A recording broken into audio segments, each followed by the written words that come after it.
about We know about the war on drugs during the former administration. would you like 47. to say something On May, about we know about the war on drugs during the former administration. would you like 47. to say something On May,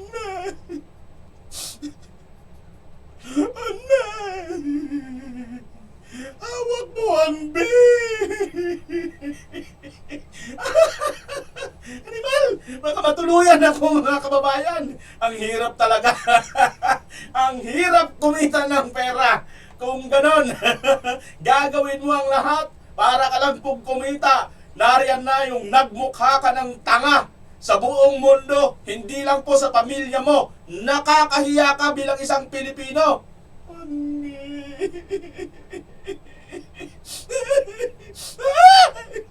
Ay, ma'am! Parang yan talaga mga actingan ito, mga inayupak na ito mga kaubayan, ano? Ibang klase talaga mga actingan ng mga ito. Ay, ito, panoorin ninyo, isa nating attorney, magaling.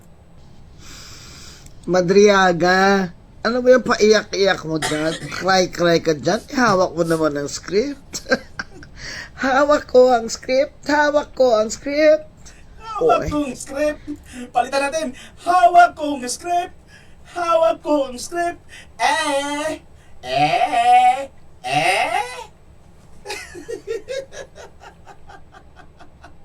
Ano naman ang kinalulungkot mo? Talagang ano? Ibahin na natin May ngayon, award mga ka kababayan, talaga ha? siguro. Hawak mong script. Hindi na po hawak mo ang beat. Hawak mong script. No? May maleta ka rin. Alam mo, ito si Madriaga.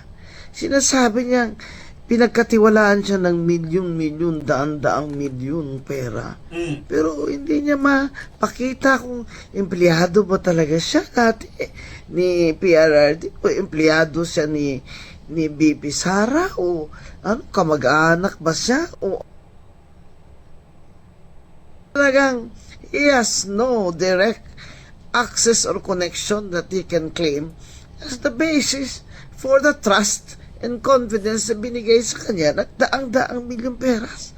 At hindi naman niya nasabi kung saan ang source nito. Paano mo masasabi ng perang yan ay galing sa masama kung hindi mo man nakita kung saan yan kinuha? Pambira itong committee ni Congresswoman Luistro. Lahat parang affidavit ni Madriaga ay admissible lang. May affidavit lang, may supplemental pa. Baka naman may extra supplemental pa dyan. Yung extra power tide, yung gano'n. Hawak mo ang beat. Grabe kayo.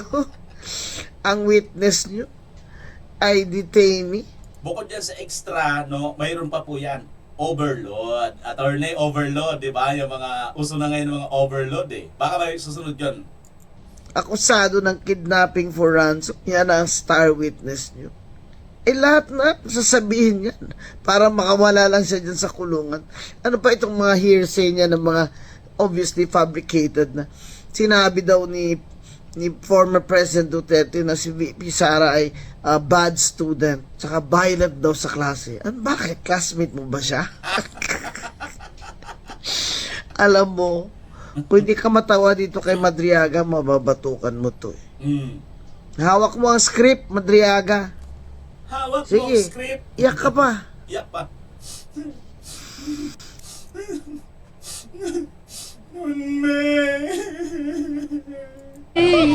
about we know about the war on drugs during the former administration. May luha ba, mga kababayan? Kasi ako, kayang-kaya ko yan eh. Baka naman, kung magkano ang binaya dito kay Madriaga, palitan ko na lang. Baka sabihin natin, baka nabigyan ito ng isang malita, baka dalawang malita sa akin. Lalagyan mo pa, tulo luha, tulo sipon pa. O, gusto niyo? Unme, malapit na. Malapit na. Sige. Unme. Unme. Parang naiigit na ata.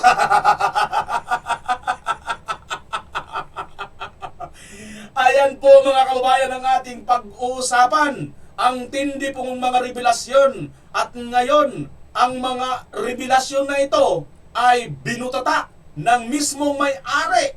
Ito pong may-ari ng painting, mga kababayan, bigla pong lumantad, ura-urada pong sinupalpal, sinapak itong si Madriaga. At naku po mga kababayan, ito pa lang si Madriaga ang posibilidad na bagman ni BBM. Question mark yan ha mga kababayan. Ito kaya ang bagman ni Marcos Jr.? Kasi matatandaan natin, naghahanap po tayo, mayroon pong mga nababanggit na mga bagman pero wala pong dire-direktang na gano'n, di ba? Ito kaya, posible kaya mga kababayan? Sapagkat kahapon may inilabas pong chiki itong si Madriaga na araw po or pizza kung saan si Marcos Jr. na ang nakaupo.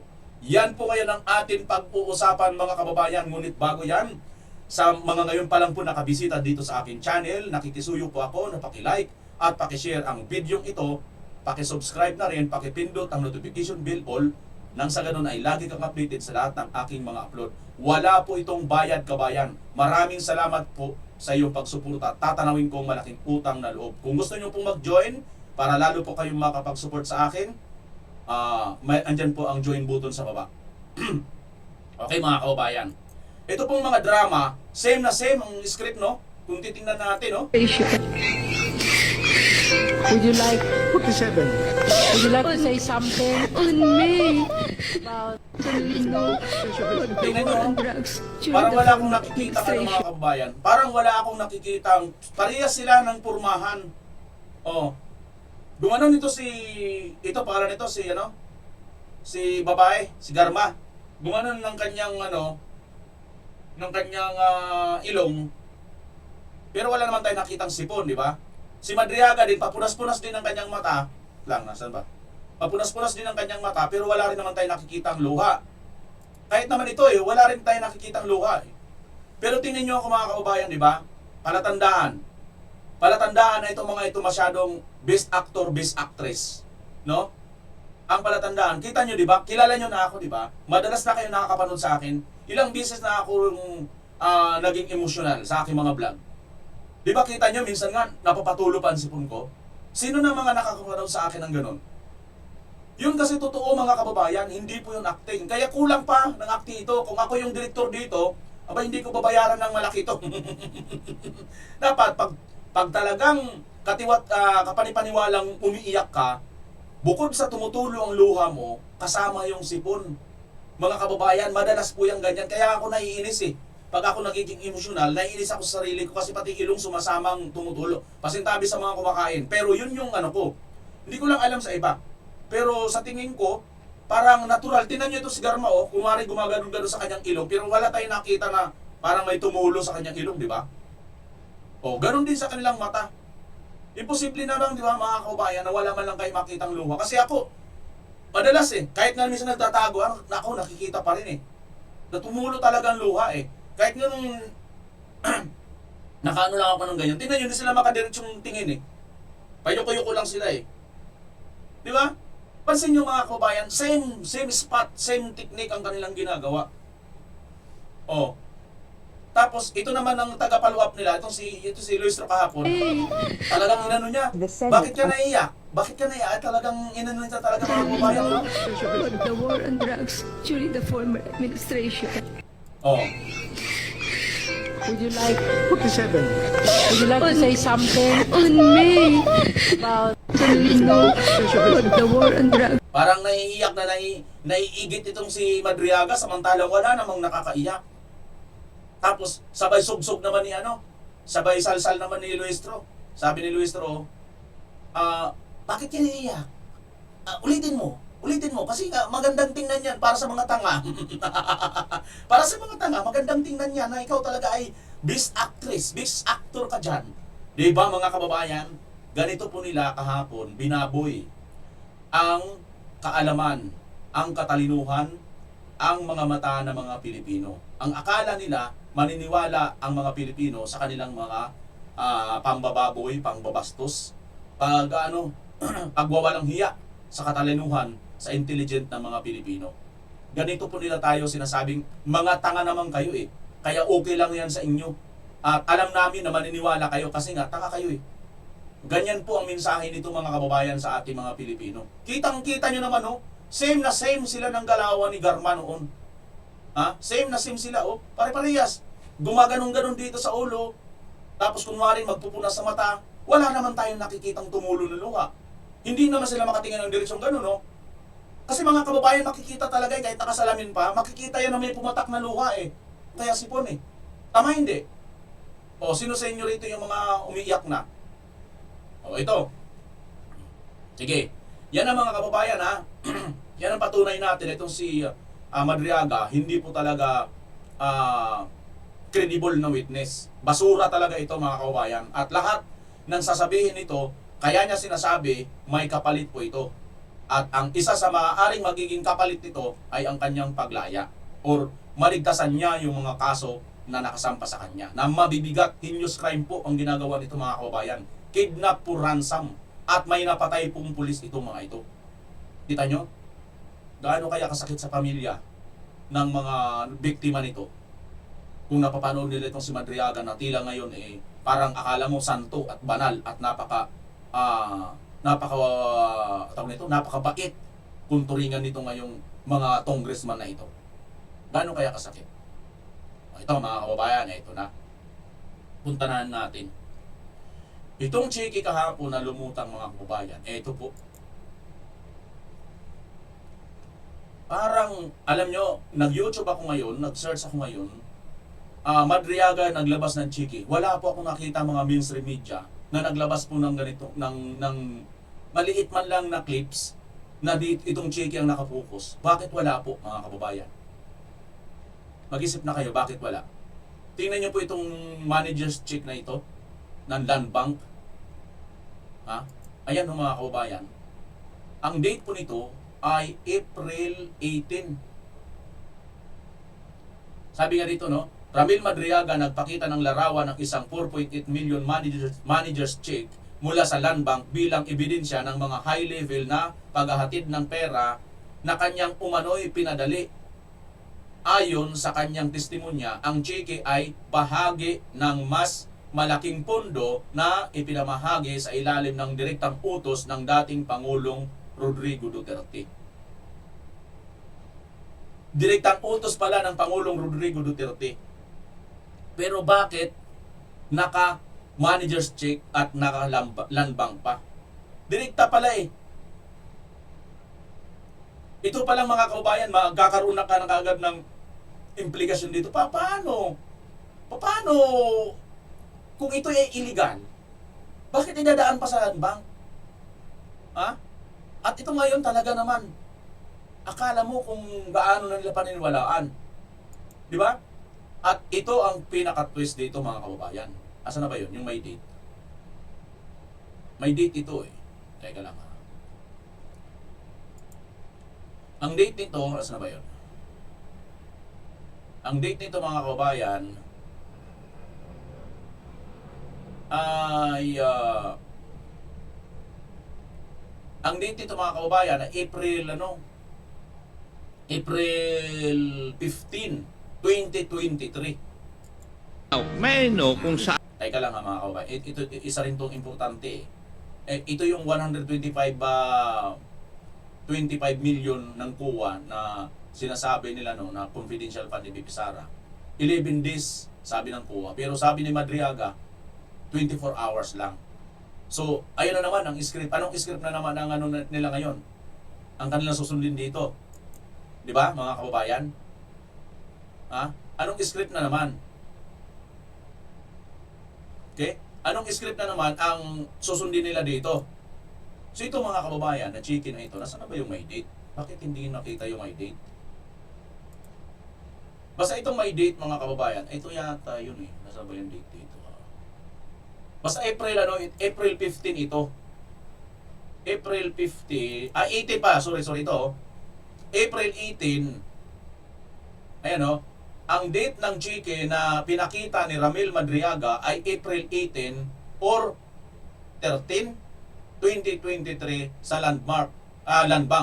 Manager's checks amounting 4 point, bakit hindi 4? Bakit 4 point ano lang? Ang gulo mga kababayan, 84 million to eh. Based on the news reports via Politico, Madriagas was arrested in July 23 in Cainta, Rizal. July 23 in Cainta, Rizal. Madriaga was arrested in July 2023 in Cainta, Rizal after operatives of the Philippine National Police Anti-Kidnapping Group PNP-EKG tagged him as the alleged leader of the Madriaga Kidnap Ransom Group, which authorities describe as one of the most dangerous criminal syndicates in recent history. He was among the PNP EKG's top 5 most wanted persons at that time. Hindi kaya ransom check? Ayan mga kababayan. Hindi kaya ito ransom money? Ha? Kasi naaresto pala itong si Madriaga panahon noong naaresto si Madriaga ay July 2023. So April, May, June, July. 3 buwan later, 3 months later, naaresto siya mula nung itong pitsa April 18 or 13, 2023 na mayroong pong land bank manager's check amounting 84.2 million. Ano ang ibig sabihin nito mga kababayan? Hindi kaya daw ito yung ransom money para sa kanya?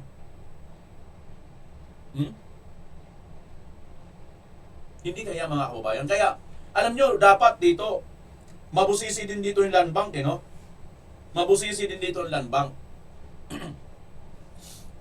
At kung hindi man yan mga kababayan ng senaryo, ito pa. Kung ito ay sinasabi nila, ang kwento nila dito, ang kinikwento dito ay Madriaga nagpakita ng larawan ng chicken. 84 yan, hindi 4.8. Mula sa nagpapatid daw ng pera sa kumano ay pinadali ayon kay testimonya Chike, bahagi ng mas malaking pundo na pinamahagi ni Pangulong Duterte. Paanong si Pangulong Duterte ang magbigay nito sa kanya, panahon pa. Ang panahon na ni Marcos Jr. ito, mga kababayan. Di ba? So kung ating titingnan ngayon, hindi kaya, ito tingnan nyo ha, Madriaga nagpakita ng Chike.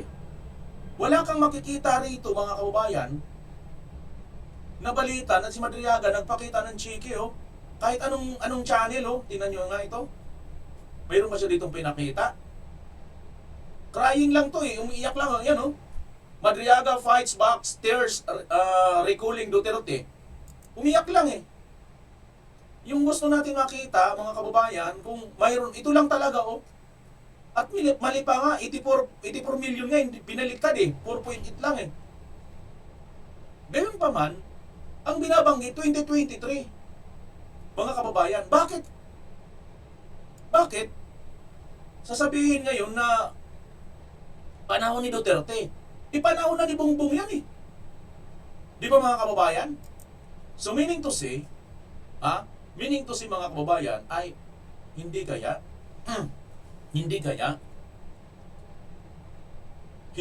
instead na bagman ito ni BP Inday.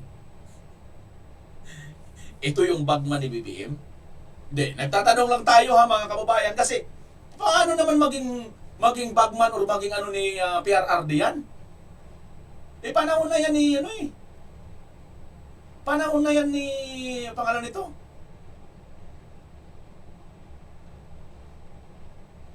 Panahon na ni BBM, di ba mga kababayan?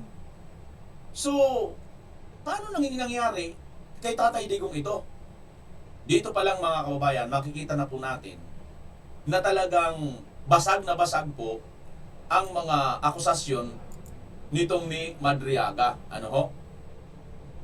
Basag na basag po ang mga akusasyon nitong si Madriaga.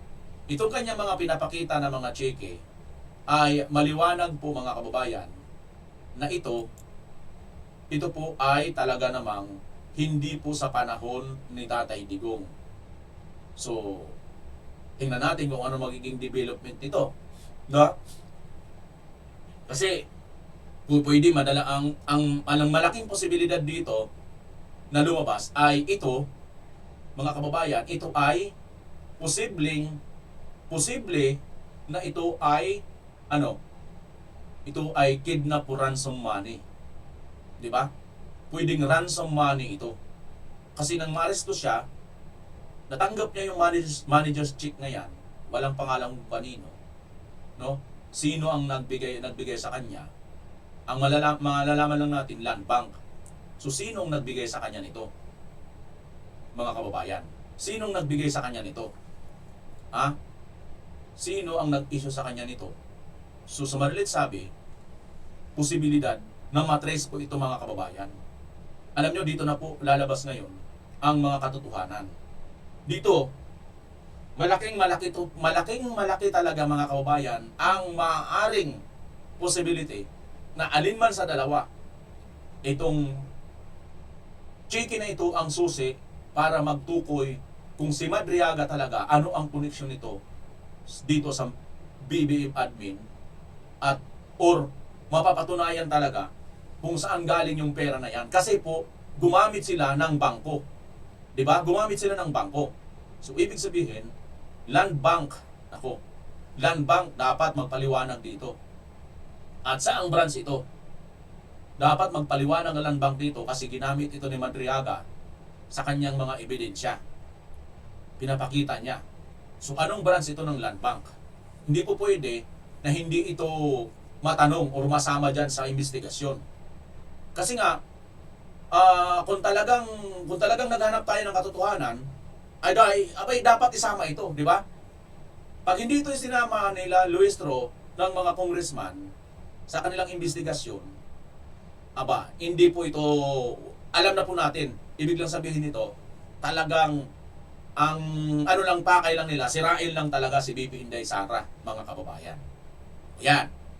Tungkol yan sa chike na maaaring dalawang senaryo. Tatlong senaryo. Unang senaryo, pinagbibintangan na ito daw ay kay PRRD. Bigay daw ni PRRD sa kanya na inisyu ng Land Bank or manager's check na galing ng Land Bank. Now, ano ang isang senaryo? Ang isang senaryo, paano maka-issue si Tatay Digong ng manager's check na hindi na siya presidente noong 2023. Si Marcos na.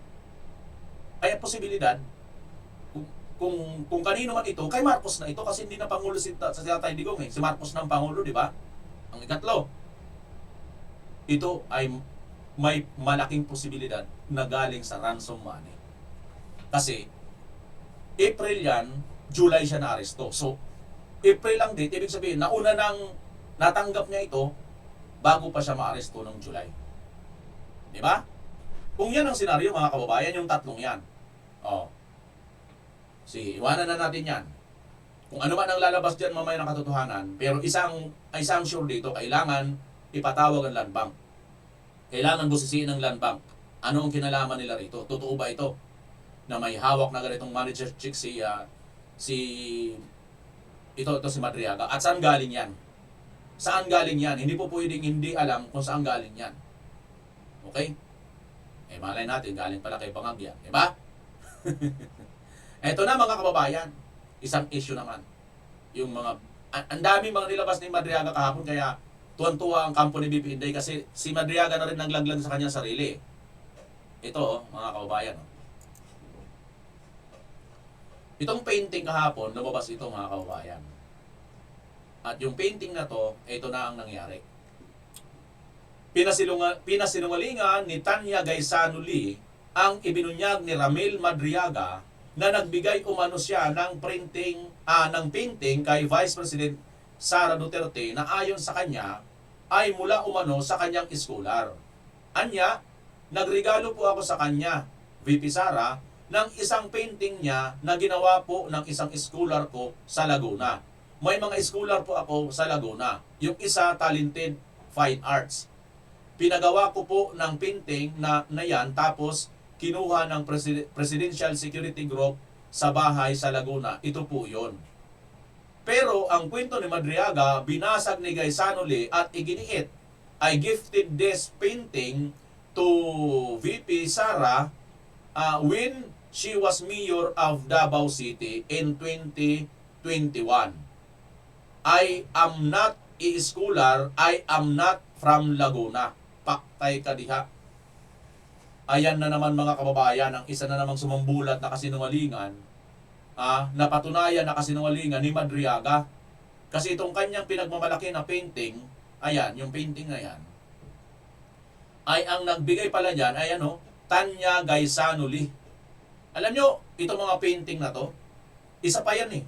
Napakadali lang i-verify niyan mga kababayan kasi nga parang may mga copyright yan eh. Mga malalaking ano po ito, lalo na ito, si Gaisanuli.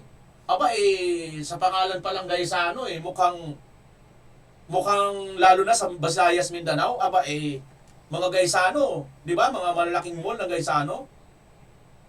Hindi kaya ito, anak, apo ng mga Gaisano, may-ari ng Gaisano. Tapos gagawin mong scholar.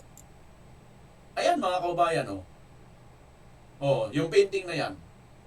Ito po ay gawa ng isang Davaoeña artist. Lahat po ng kanyang mga paintings ay walang mukha. Ano kaya sa tingin nyo ang ibig sabihin sa ganitong style niya? Oo nga, ano? Oo nga, ano? Ito palang Davaoeña artist, lahat ng kanyang mga paintings ay walang mukha. Ano kaya ang ibig niya sabihin ng... Teka lang, ano kaya ang... Alam nyo, minsan mahiwaga din ang mga painting, mga pintor, di ba? Ano kaya ang ibig sabihin nga nila ng mga kababayan sa mga painting nila na yan? Ano? Di ba? Ano kaya ang mga... For sure may meaning yan mga kababayan eh. Pero napaisip talaga ako na lahat pala ng mga painting ay walang mukha. So, ang ibig kaya sabihin nito mga kababayan ay ano? May malalim talagang kahulugan yung paint na yan.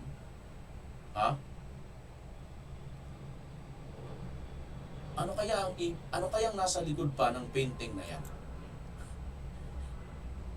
Sabi nga nito, inutusan ba ni Marcos na umiyak si Madriaga sa justice hearing? Bakit sobrang drama dito? What? WTF? Ba't puro iyak si Madriaga? Wala akong maintindihan. Wala nga luha, pilit na pilit. Wala nga tayo nakitang pumatak na luha eh. Di ba mga kababayan? Ay naku Madriaga, galing-galingan nyo naman. Sayang ang bayad, di ba? Medyo nasasayangan sa bayad. Di ba mga kababayan? Sayang ang bayad.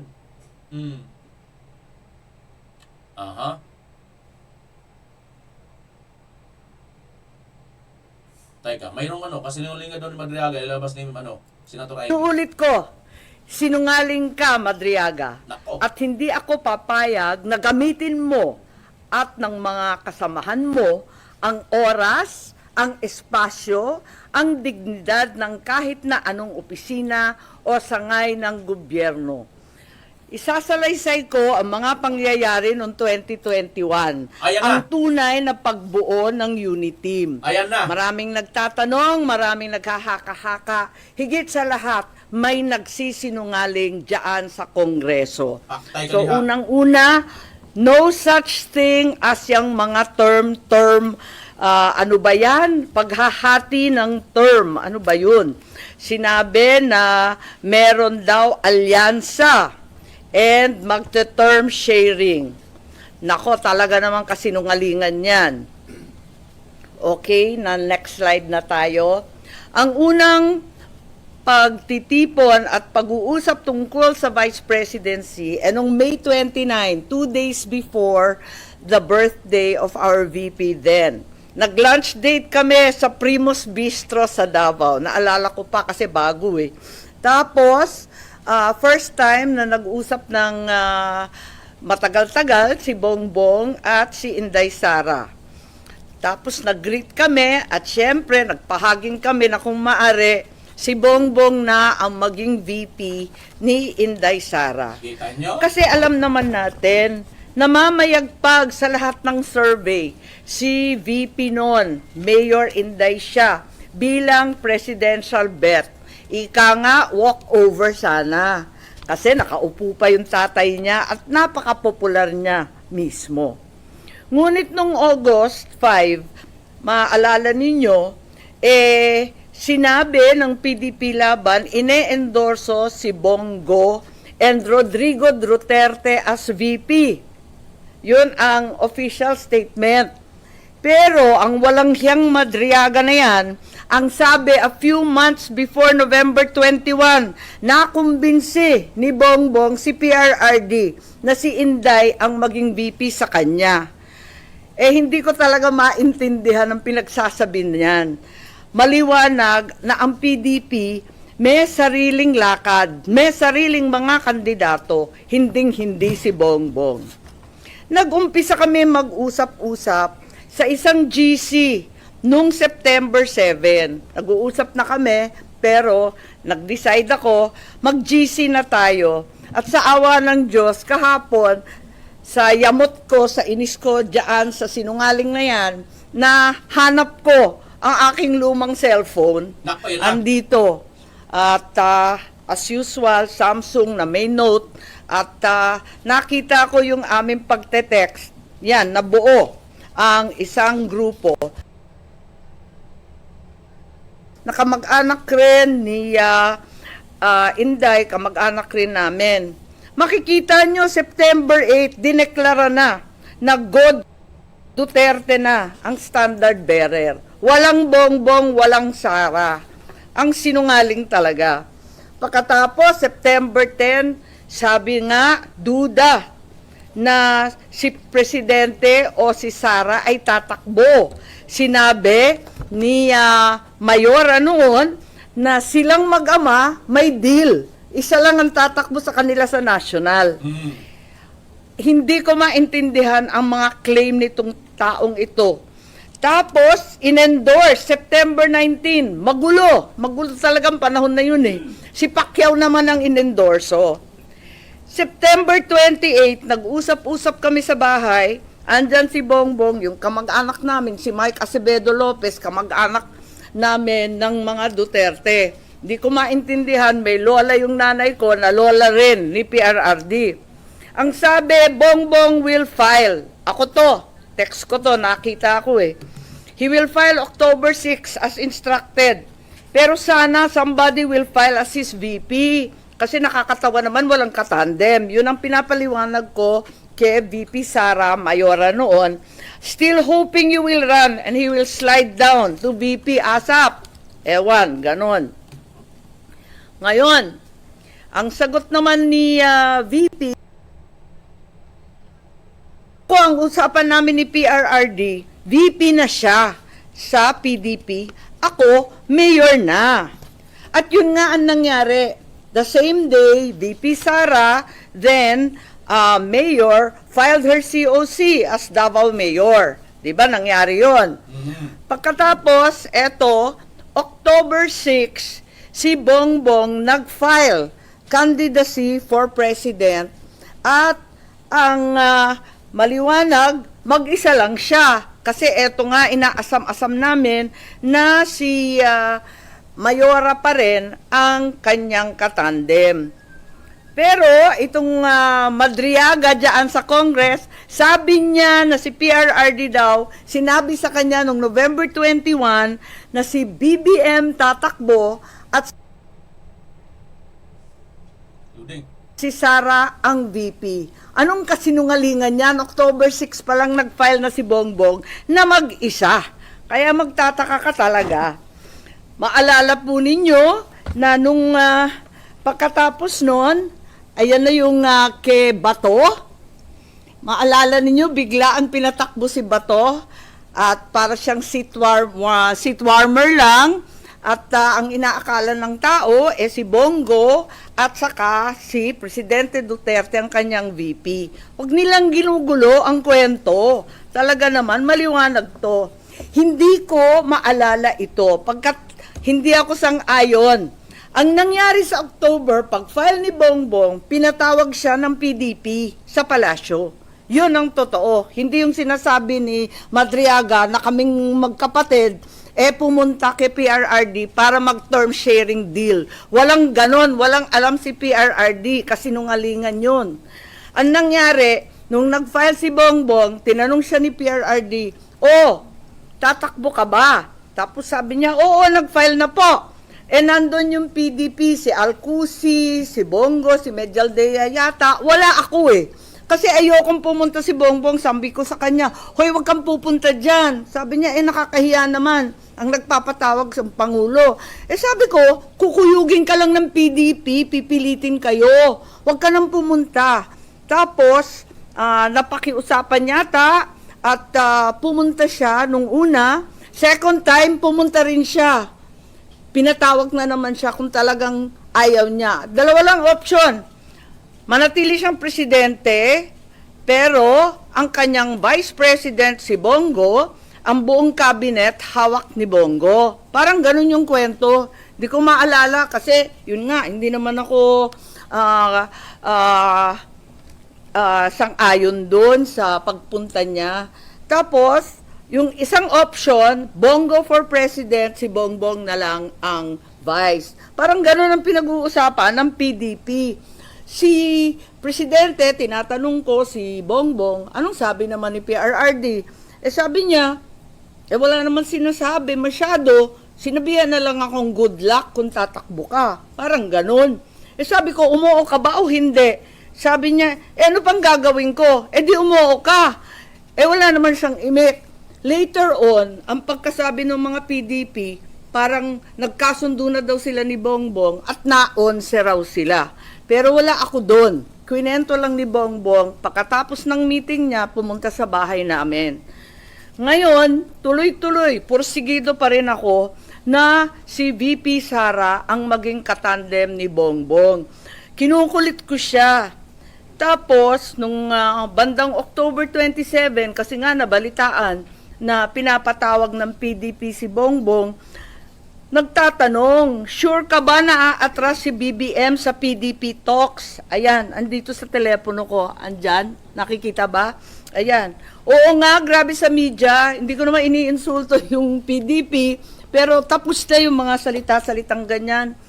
Tapos, ang sabi ni Mayora noon, duda ko, mahina akong vice president. Sabi ko, mahina kang vice president kasi gusto naming lahat president ka. Magpa-survey ka. Kaya, nahanap ko nga, andito pa, pinaprint ko ulit yung mga survey. Nagpagawa pa siya ng survey. Hirap na hirap nga kami magpa-survey pagkat, eto nga, talagang undas nun All Saints Day noon, ang hirap maghagilap ng tao, pero kahit papano nakapag-produce kami ng survey at nag-presentation noong November 3 na tama nga ang kutob niya, mahina siya bilang vice-presidente kesa sa presidente. Kasi na-disappoint yung mga Sara all. Alam naman natin yon. Pero sabi ko, malakas ka pa rin. Walang tatalo sa'yo. At yun, panay ang usap namin kung anong gagawin, kung anong dapat. At walang kinalaman to sa PDP at PRRD. May kanya-kanyang landas to Talagang magulo nun Makita ninyo, November 9, si Mayora nag-withdraw from the mayoralty race, Baste replaced her. So, hindi ko alam yung mga November 21 ng Madriaga na yan. Pagkatapos noon, makita ninyo ang ating vice-presidente nag-resign sa Hugpong. Ayun, November 10 din yan. Tapos, noong November 11, sa isang kasal ng anak ni Senator Revilla, si Inday Sara sumali sa Lakas CMD para meron na siyang national party. Naghahanda na siya. Ayun. Pagkatapos niyan, nag-happy birthday na naman siya sa GC, Happy birthday, Senator Amy. Many, many happy returns.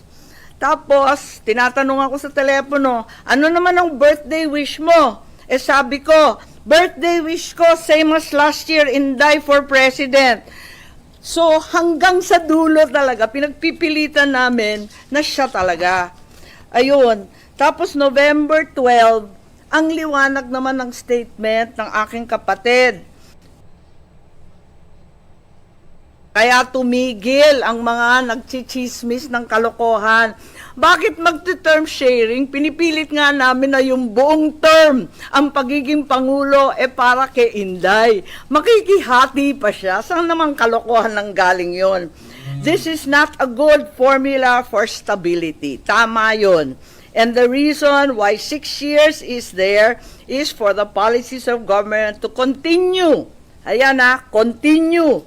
And if we change government, magkakagulo. Ayan. Yan ang statement ni Bongbong November 12. So, hindi ko maintindihan saan nagmula yan term sharing na kabulastugan na yan. November 13 pa, Go takes over as PDP laban presidential candidate. Talagang walang kinalaman sa PDP, walang alam ang dating Pangulo. Ayan, November 14, very publicly, pikon na pikon si Presidente at hindi niya alam ang pangyayari. Kasalanan po namin yon. Sara did not consult him on her 2022 plans.